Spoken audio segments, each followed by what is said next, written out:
Nako, heto na po mga kaubayan, ang inaantay ng lahat, bumaliktad lahat, BBM, walang takas. Nako po, yan po ang ating alamin mga kaubayan sa video ito. Pero bago po natin simulan yan, palike naman po ng video ito, malaking tulong po yan. Maraming salamat po at eto nga. Bago po natin i-play yung video mga kaubayan, eto, pasadahan po muna natin itong mga nagte-trending na balita dito po sa social media. At eto nga mga ka-review natin, no, itong mga makakaliwa dyan po sa House of Representatives. Nako, nagsalita na mga kaubayan patungkol po doon po sa pagkamatay ng 19 na sinasabi nilang sibilyan pero bakit may mga hawak na baril ang ayon po sa militar mga kaubayan. Okay? Ito po ang balita.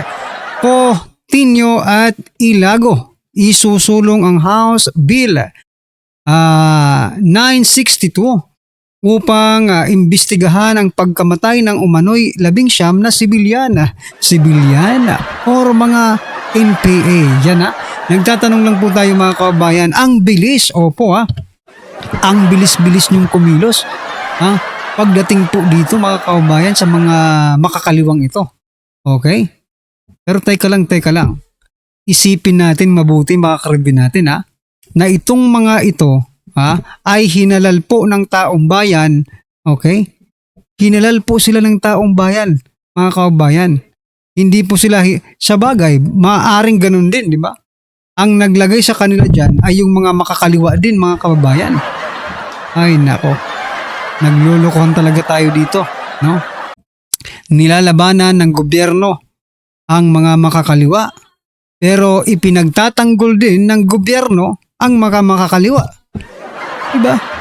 Parang niloloko lang tayo dito. Ang mas maganda nito mga kaubayan, suggestion lang kung kaya talaga natin, no? Wag na po tayong maglagay ng mga ganitong klase mga congressman, mga representatives, di ba? Nang malaman nila na mas malakas po ang taong bayan kaysa po dito sa mga makakaliwang grupong ito. Di ba? Imbis na bigyan ng papuri yung ating mga kasundaluhan, eto, iimbestigahan pa nila mga kabayan. I'm not saying that mali po yan. Pero alam naman po natin yung leaning nitong mga hinayupak na ito. Diba? Itong tatlong ito, alam naman po natin kung saan po sila pumapanig. Diba? Maging si Dilima, okay? Ay pumapanig din doon. Ibig lang sabihin nito mga kabayan, masyado po silang nagkikare, no? Dito po sa mga kaliwang grupong ito. Bakit? Okay? Kung sundalo ba ang nasawi dyan, ganyan din ang ninyo? Ganyan din ang gagawin ninyo? Ako talaga, masakit lang sa loob mga kabayan. Kasi meron ako personally, no? May mga kilala po ako mga sundalo. At may kaibigan po tayo no na mga nasa serbisyo mga kababayan. So nakakainis lang isipin, no? Maaring ikaw na nanonood sa akin, no? Dito sa ating channel. Ay meron ka ring kaibigan, kamag-anak, no? Kapatid or ano pa man 'yan na nasa serbisyo diyan po sa armed forces, no? Bilang sundalo, mga kababayan. Tapos etong gobyernong itong mga congressman na ito, mas pinapanigan pa nila yung mga makakaliwa kaysa sa inyo. Imbis na batiin kayo sa inyong achievement, di ba? Imbis na batiin po sila sa achievement nila. Ito pa ang, ay nako. Guys, please naman sa susunod po na halalan, di ba? Please naman, no? Magsawa na tayo sa mga pagmumukha ng mga hinayupak na ito. Sayang ang buhay ng ating mga kabataan, no? Kung sila pa rin, kung may mga ganitong may mga ganitong opisyal ng gobyerno, no, na pilit silang pinagtatakpan, pinagtatanggol at nakikiisa sa kanila. Sa makakaliwa, mga kaubayan. Pasensya na po kung nag-iinit tayo dito kasi ay nako. Medyo personal po ang atake nila no? O ito po ang naging komento ng ating mga kababayan patungkol dyan. Sabi po dito ni Alfie, mga hinayupak at salot ng bayan, koreka. At least diverted ang impeachment. Taray ko po. The people against military, wahaha. Dapat siguro isama na din sila sa investigasyon para malaman ang involvement nila sa NPA. Correct, di ba? O sige, imbestigahan na natin yan. For the sake of the argument nila, di ba? Imbestigahan na natin yan. Pero, kasama kayo sa iimbestigahan, di ba? Sabi naman po dito, that's good. I think it will open the opportunity to know who are these people and their supporters. Totoo, no? Dapat kayong tatlong imbestigahan kung ano ba talaga ang pakay nyo sa mga kabataan. Ano ba na itulong nyong maganda at ano po bang pinaglalaban nyo? Correct. No, pinaglalaban po nila ang kasamaan. Hindi po ang kabutihan. Anyway, bago po natin i-play yung video mga kababayan, ito pasadahan din po natin tong balitang ito. Gusto ko lang pong i-share kasi nagtitrending din po ito mga karabin natin ha. Sabi po kasi dito ni sino ba ito? Ni John Vic Remulla mga kababayan, sabi po dito, handa na akong maging presidente. Buti ka pa, handa ka na. Ang taong bayan, handa na rin ba? Yun kung magiging presidente ka. Sabi niya po dito, ang pagiging presidente ay pangarap ng lahat. Pangarap daw po ng lahat ang pagiging presidente. Pero, hindi alam kung handa na ang taong bayan para sa akin. Sabi niya, hindi ko alam kung handa na ang taong bayan para sa akin. Ako, alam kong handa na ako. Ayan po. Si John Vic Remulla, handa na raw maging presidente ng ating bansa mga kababayan. Pero ang tanong, gusto ba ng taong bayan na maging presidente si Remulla? Ayan. Just comment down below mga karibin natin dahil handang-handa na si Remulla, no? Alam nyo, ngayon ko lang napagtanto mga kababayan, yung mga plot, no? Yung mga eksena na gusto nilang itanim sa utak ng taong bayan patungkol po sa kanilang mga personal gains, di ba? For example na lang mga kababayan, di ba? Sabi po ng ni Remulla dati, may nag-bribe sa kanila, di ba? May nanuhol sa kanila ng 1 billion. Pero hindi raw po nila ito tinanggap pa. Hindi nila tinanggap. Bakit?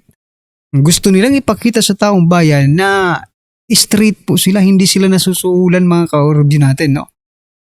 Pero ito naman po ang taliwas naman po yan sa nalalaman ng taong bayan, di ba? About sa kanila. Kasi kung ikaw talaga ay magaling, matalino, at para ka talaga sa bayan, mga karibin natin, for example na lang itong dalawang Remulla na ito, hindi po sila conspire, di ba? Hindi sila makikisali dito sa mga ginagawa ng administrasyong ito. Pero, ang nangyayari po mga kababayan, no?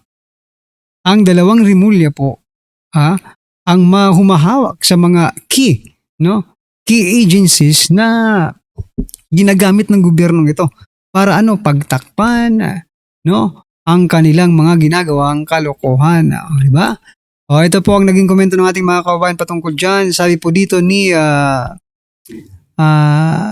May, hanggang pangarap ka lang, wala namang masama doon. Oo nga, wala namang masama. Mangarap ka hanggang kaya mo, diba? Sabi naman po dito ni Shaira, basta group effort, magiging presidente ka talaga kahit hindi mo pa sabihin. Yun lang. Etong dapat nating bantayan mga kabayan. Ito pong sinasabi dito. Yan po ang dapat nating bantayan. Bakit? Kasi posibleng mangyari yan eh. Opo, posibleng mangyari yan kasi hawak po nila ang COMELEC. Alam naman po natin si COMELEC, di ba? Si COMELEC ang humawak dyan ay talagang kahit talo na, panalo pa, di ba? Sabi naman po dito ni Jinggoy, the only way you can win a national election is when Sara is not there. Oo nga eh. Galing ng taong ito maglaro na sa politika. Malawak kasi ang impluensyas ng DILG, lahat ng mayors hawak niya. Kaso wala pa matinong kandidato na pwedeng ilaban kay BP Inday. Kaya namamangka na. Double purpose kasi yan. Kung endorse ng admin, go. Pag hindi, tatakbo pa rin yan at last minute, bibitaw at i-endorse ang baluarte ng mga Remulla kay Inday Sara. Galing talaga. So yan pala mga kababayan ng plano nila, no? Anyway, sige na, kanina, di ba? Kanina napanood nyo po yung last vlog natin, no? Yung latest vlog. Si Trillanes gusto rin eh. Gusto rin patakbuhin ng mga Pinklawan, okay? Oh, gusto nilang patakbo si Trillanes. Baka gusto niyo magsanib pwersa na kayo ni Trillanes. Oh, magbigayan na kayo. Ikaw, for example, ikaw ang presidente, si Trillanes ang vice presidente. Di ba? Kung ayaw mo naman, o ikaw naman ang vice presidente, si Trillanes ang presidente, para maganda ang laban, di ba? O, hindi na tayo mahirapan sa pagpili-pili pa. Ay, total, hindi naman tayo mamimili. Talagang iuupo po natin, ha? Pagdating ng 2028, wala nang pili-pili pa. O, iupo na natin ang Duterte para mabago na po ang sitwasyon natin, mga kababayan. Pero kung ikaw ay gusto mo pa rin ang ganitong pamumuhay, gusto mo mong ganitong nararanasan natin, no? Lubog tayo sa utang, puro korupsyon, walang proyekto, walang trabahong nakikreate, okay? Inflation, lahat na po ng problema. Walang solusyon. So kung gusto mo pa rin hanggang ngayon, yan, iboto mo sila. Yan, ikakampanya ko, iboto mo sila kung gusto mo yan. Pero kung gusto mo naman ng progreso, di ba? Syempre, Sara Duterte na tayo. Ayan mga kababayan, ano po ang inyong opinion dyan? Just comment down below at eto. Pasadahan na po natin yung video. Pasok. Ito ang nakakagulat. Viral at trending sa mundo ng social media ang di umano'y balitang isa-isa nang nagbabaliktaran ng mga taong pinagkakatiwalaan mo. Sinyalis yan na malapit ka nang mapatalsik sa iyong pwesto. Ito ang naging ekspresyon ng marami sa ating mga kababayan matapos ng kumalat ng balita naglalaglagan na ang kampo ng kasalukuyang administrasyon. Isa na nga dito ay ang pinsan ni Pangulong Bongbong Marcos Jr. na walang iba kundi si Martin Romualdez kung saan nagbigay ito ng malaking banta sa kasalukuyang administrasyon na marami daw di mo na siyang alam na anomalya sa kasalukuyang gobyerno ngayon.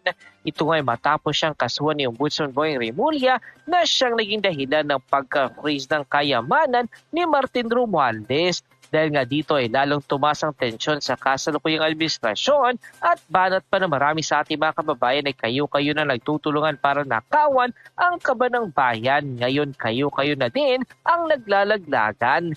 Dapat kayong lahat mabulok sa kulungan. Pero bago ang lahat mga kapinas, kung bago ka pa lamang sa channel namin, ay huwag mong kalimutan mag-subscribe at pakiclick na din ang notification bell para mas maging updated ka pa lalo sa lahat pa ng bagong videos na i-upload namin. At yun nga mga kapinas, mainit ang pinag-uusapan ngayon sa mundo ng social media ang naging pahayag ni Martin Romualdez kung saan ay kanyang sinabi na hindi mo siya papayag na siya lang ang babagsak at magbabayad ng lahat ng mga nagnakaw sa kaban ng bayan.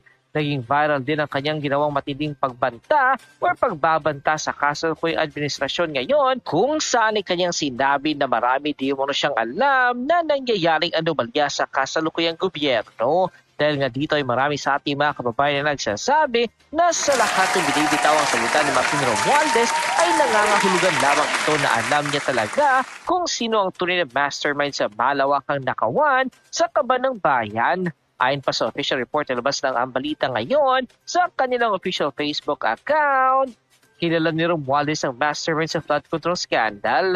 Nananawagan si Senator Dante Marcoleta na imbestigahan ng Senate Blue Ribbon Committee si former House Speaker Martin Romualdez sa susunod na pagdinig kaugnay ng umano'y anomalya sa flood control projects. Kasabay ng kanyang pahayag na posibleng may kaalaman ang dating House Speaker kung sino ang mastermind sa likod ng issue.